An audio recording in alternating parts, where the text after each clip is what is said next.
জয় গুরু শঙ্কর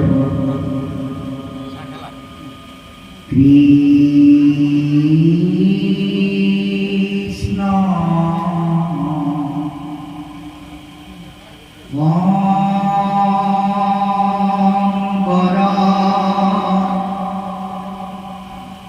গুরু হরি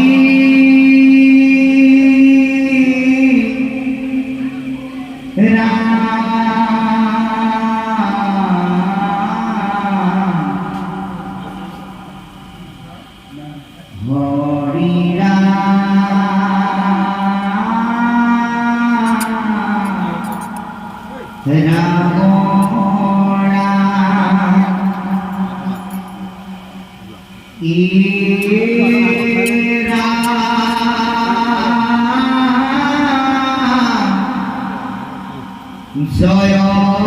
জয় কৃষ্ণ কৃপা ময়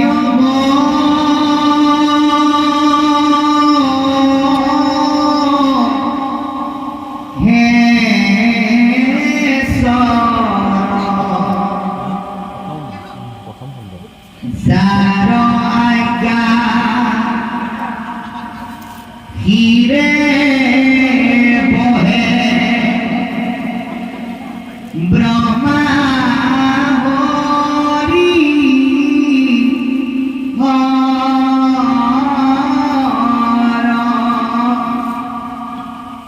এরা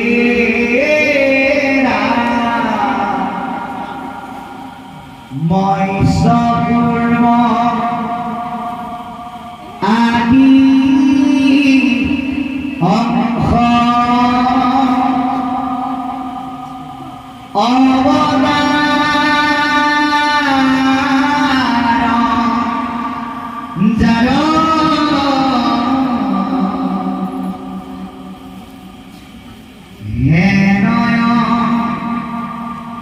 কৃষ্ণ কুটি কুটির নমস্কার এরা হ্যাঁ কৃষ্ণ কুটি কুটি নমস্কার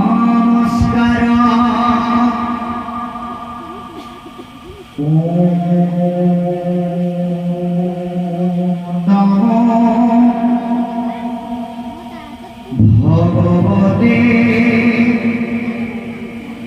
বাসুদেবায়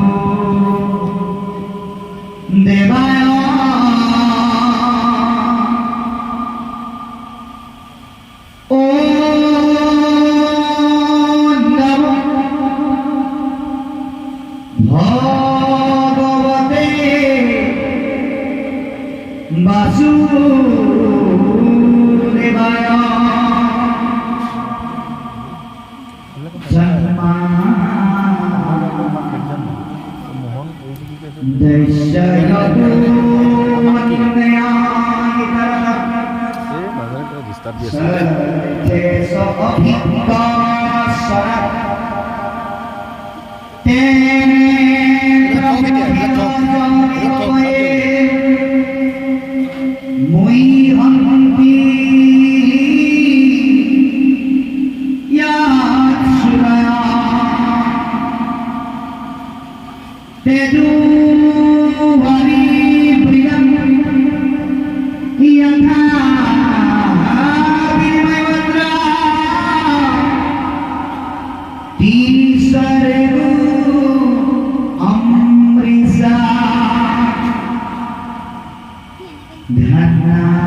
নিরস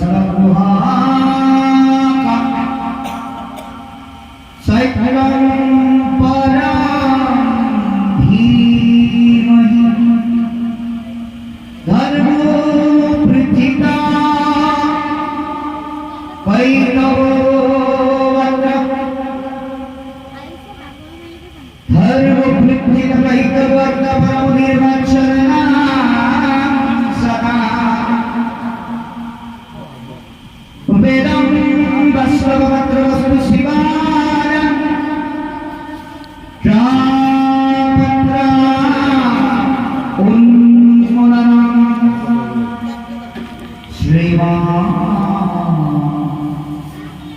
ভাগবত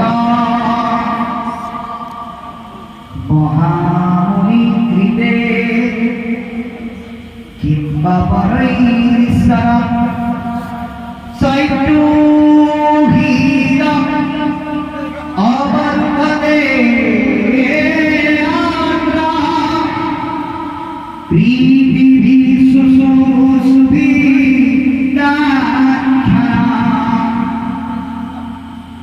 নিগমা কল্পতরু গরীতম ফলম সুখম চন্দ্রমৃতম দ্রবা সংযুতম প্রিয়দ ভাগবতম রসমলায়ম মহুরসিকা ভুবি ভাবকা হরি রাম রাম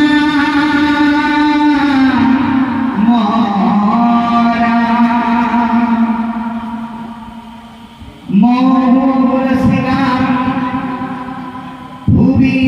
ভাবকা হরি রাম রাম কৃষ্ণ জয় মঙ্গল পরম ভক্তিভাব আজি ইতিহাস প্ৰসিদ্ধ নগাঁও জিলাৰ বৰদোৱা এই পবিত্ৰ স্থানৰ গৃহস্থ বাপদাদা পৰিয়ালবৰ্গৰ উদ্যোগত দ্বীপজোৰা কাৰ্যসূচীৰে অৰ্থাৎ দিবাংগভাৱে অনুষ্ঠিত কলিযুগৰ শ্ৰেষ্ঠ কৰ্ম মহাভাগৱত পাঠ আৰু পৰ্যালোচনা অনুষ্ঠানৰ এই পৰম পবিত্ৰ স্থলী উপস্থিত তথা উপবিষ্ট নৰৰূপী নাৰায়ণ মন্ত্ৰী ভকত প্ৰাণ বৈকুণ্ঠৰ কাৰিকৰস্বৰূপ কৃপালু বাগবাগৰ সমস্ত ব্ৰতধামৰ গোপী সন্ত্ৰী মাতৃস্বৰূপা আই সমস্ত দেশ তথা জাতিৰ মেৰুদণ্ড স্বৰূপ যুৱক যুৱতী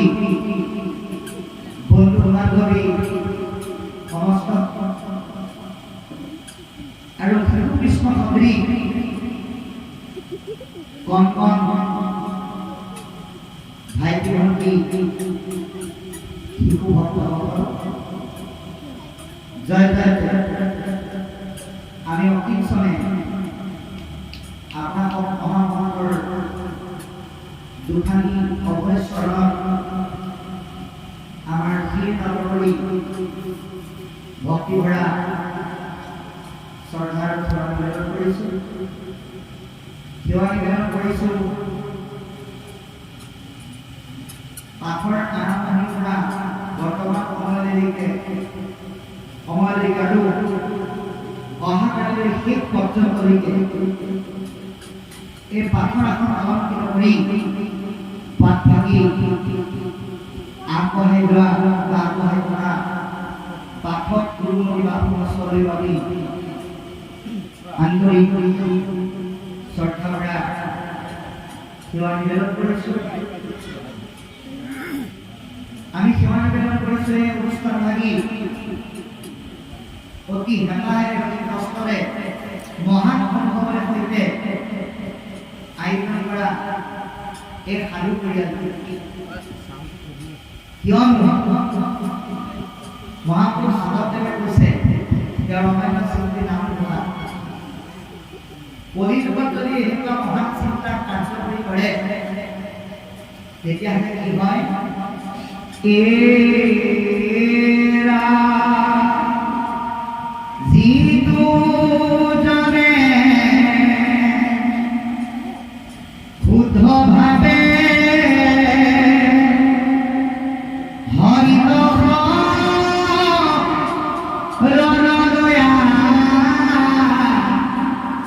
হরিত কুঠিত ভুলি আছে হরির প্রসাদে কিন্তু পৃথিবীর উন্নত করি দিয়া হরি গুণ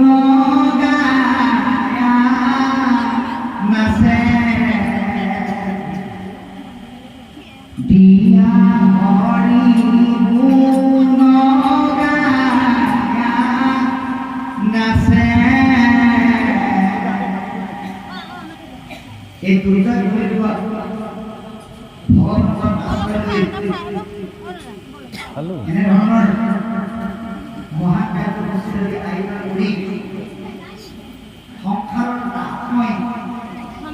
Jiwan Putih Kota Rahmoi Binai Kota Sestabek Ananda Hari Binai Kirne Porong Kota Sindama Jai Hari গতিকে এই আমার জীবনত এটালৈকে চিন্তাধাৰা পাৰ হৈ গৈছে আমি ইতিমধ্যে 30টা বছৰ কৰিছো আমাৰ এই দেশৰ নামটো হৈছে দিলীপ বৰা গতিকে এতিয়ালৈকে যিমান দিন পাৰ হৈ আহিলো আজিৰ দিনটো আমাৰ কাৰণে এটা ঐতিহাসিক দিনে নহয় আমাৰ জীৱনৰ মানচিত্ৰত আজিৰ দিনটো সোণালী আখৰেৰে লিপিবদ্ধ হৈছে এই কাৰণে যে প্ৰথমবাৰৰ কাৰণে জীৱনৰ মহান কৃপালুৱে অসমখনক বিশ্বৰ দৰবাৰত চিনাকি দিলে তেৰাৰ পৰস্পৰৰে উজ্জ্বলিত পবিত্ৰ বৰদোৱা অঞ্চলত আমি প্ৰথমবাৰৰ কাৰণে এই গৃহস্থৰ মাধ্যমেৰে অসমখনক সেৱা কৰিবলৈ এয়া হতে সেই কৃপালুৰ চৰণত মহাপুৰুষৰ চৰণত কৃষ্ণদেৱৰ ভগৱত সহস্ৰকোটি প্ৰণিপাত দেৱা কৃষ্ণ কৃপালু ভগৱান ভগৱান আজি গৃহস্থই আমাক এই অনুষ্ঠানতে আমন্ত্ৰণ কৰিছে আৰু আপোনালোকক চাগে কৈছে যে আমি দুদিনীয়া কাৰ্যসূচীৰে ভাগৱত অনুষ্ঠান আয়োজন কৰি গুৰুৰ বিশ্বনাথ চাৰিআলিৰ পৰা এজন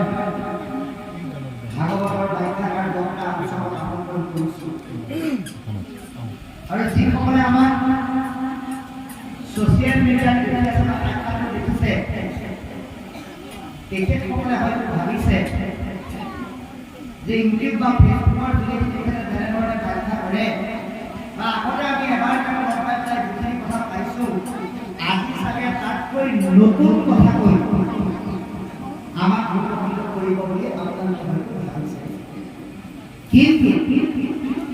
এটা কথা আপোনালোকক কেৱল জনাওঁ আমি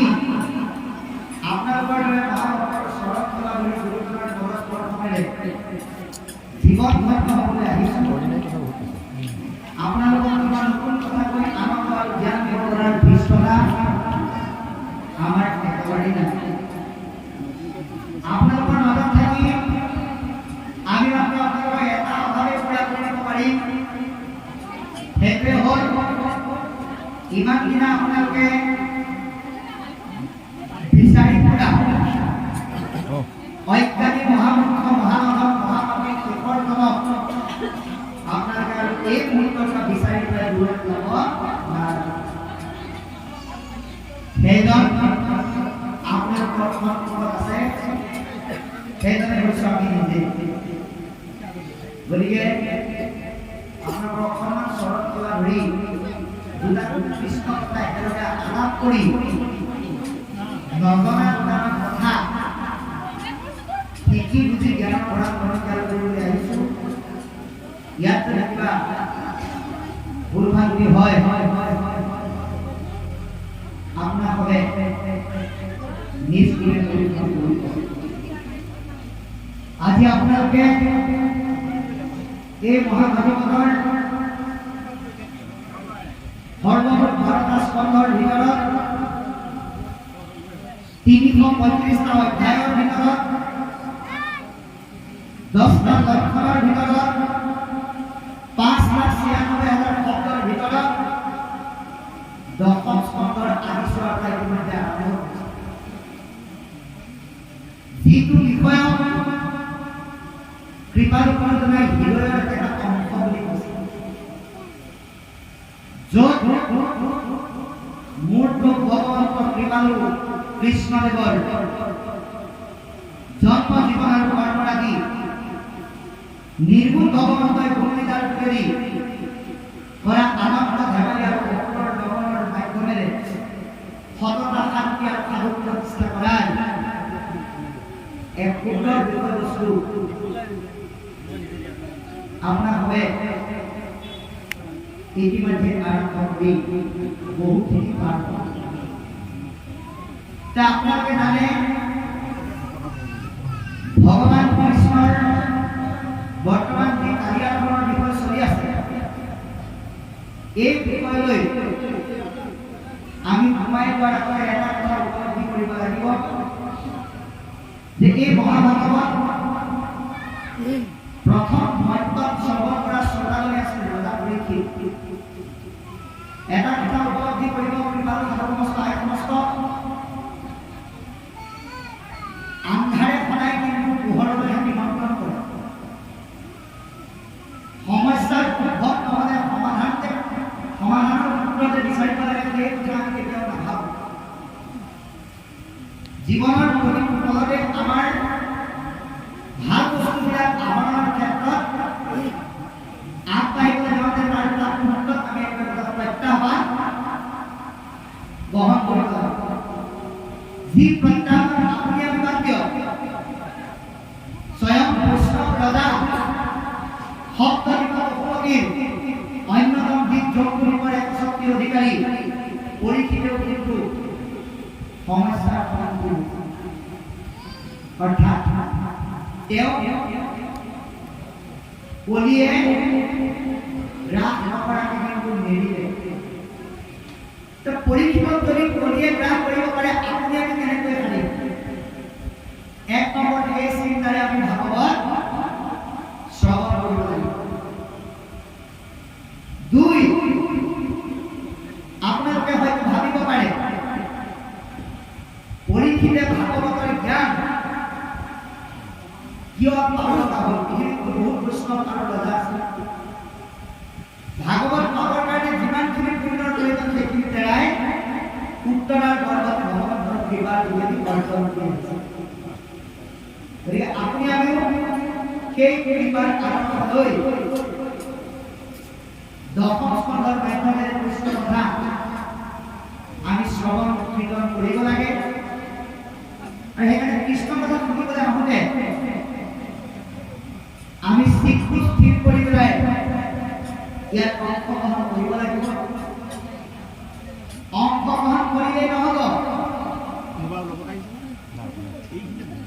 কাম নামৰ জপনা কৰি হৃদয় নামৰ শ্ৰোতাজনক হৰি ভক্তিৰ সম্ভাৰ বিলাক প্ৰৱেশ কৰা অন্তৰ নামৰ কোঠাটো স্থাপন কৰি থ'ব লাগিব। অন্তৰ নামৰ ভঁৰালত ভাগৱত শ্ৰৱণৰ ভক্তিৰ ৰস যদি জমা নাথাকে, মৰিবৰ সময়